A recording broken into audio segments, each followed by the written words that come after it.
let's just get started.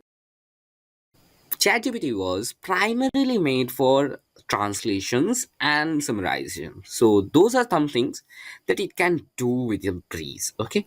So suppose I want to summarize this blog. I will copy my uh, prompt from here. I will go to the blog and select the whole blog first. Okay. You don't have to copy paste it or do something like that. You just have to select it. So that is something I have to do. As you can see, a tiny box that appeared over here saying Control M. Now I can click on it, or actually can press Control M on my keyboard, Command M for Mac, and if Command M is not working for you, you can change the shortcut as well. So let me paste my command over here, and let me just press enter right now. So if I press enter, as you can see, it says, please keep your prompt plus context under 3500 words. So what is prompt? What is context? Whatever I've given over here is prompt. Whatever is here is context. So combinedly, it has to be under 3500 words. That is a limitation provided by provided here. So that is you have to maintain. So obviously there is a certain limitation while inputting it. Yeah. So let's just select a shorter amount of text and try it again. I will just not select one line and try it. And yeah, it started. And as you can see over here, what I have mentioned properly summarize this blog into bulleted format. So it has created these bullets for me. Okay. For Instagram post carousel in 10 points. So if you count all of those, you will actually find 10 points only. You can copy the result from here, just click on it, that's it. And if you don't like the result, you can refresh it as well. Though keep in mind every refresh will count as a new query. Okay. Now let's go to our next use case. Suppose you are in some of the social medias, you want to reply something, because nowadays to engage with people, to grow your social media, to grow your face, you need to do it right. So that is something uh, lots of people has used Merlin for. So I will just click on it, press this, and let's hope it creates a great reply for me. Yeah. And as you can see, it has actually generated a for me. Okay, it found some better replies. Okay, so as you can see, it has generated a hashtag for me as well.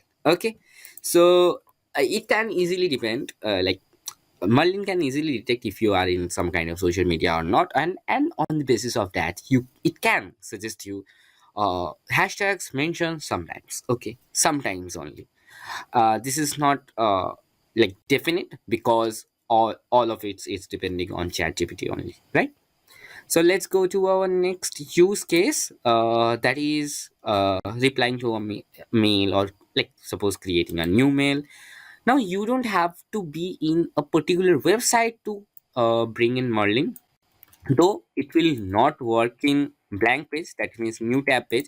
If I press Control M over here, it will not work. Okay, I have to be on some of the web pages. So I am in Merlin's landing page right now. I will press Control M and give my prompt. So I'm giving a prompt: write a cold mail for collaborating in YouTube video with Mr. Beast, and I will simply click on enter. And yeah, as you can see, it started generating the message, right? And yeah, that's about it. So it will generate the whole email for me.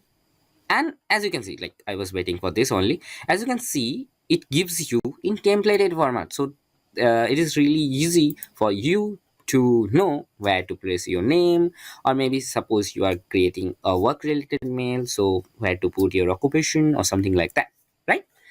Now let's go to next thing. So I can actually do rest of the queries over here as well, because I don't have to go to any particular website for it.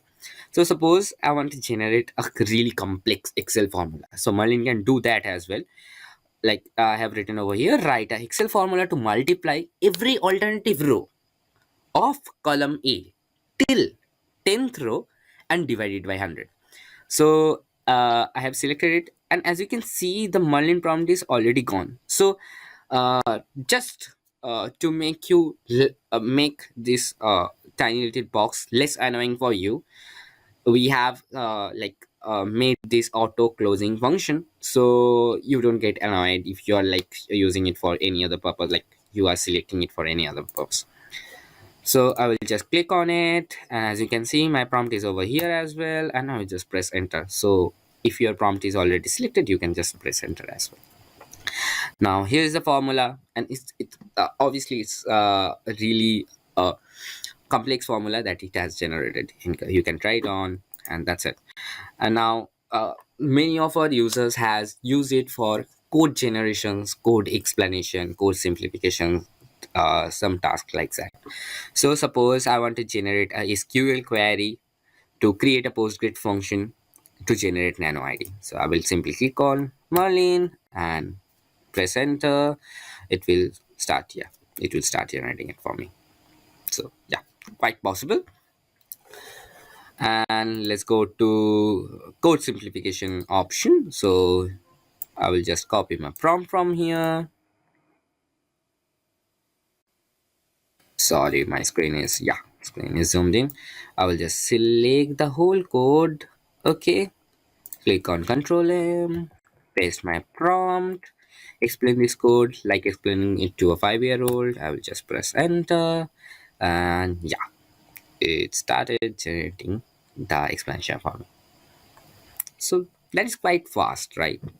So with Merlin, we will obviously, like specifically with Merlin Pro, we will obviously make sure that you get fastest reply possible. Maybe sometimes faster than ChatGPT as well. Okay, because we are using their one of their instances for our uses. So the last thing is pure code generation. So I will just click on it, and I can actually do it here as well. So here is my prompt. I will click enter, and yep. And as you can see, it has started generating the steps for me. Okay. Like as you can see, it's explained everything, like taking input from a user, first two terms, check the terms and all. So quite hefty, like quite neat and clean, right? So yeah, that's about it.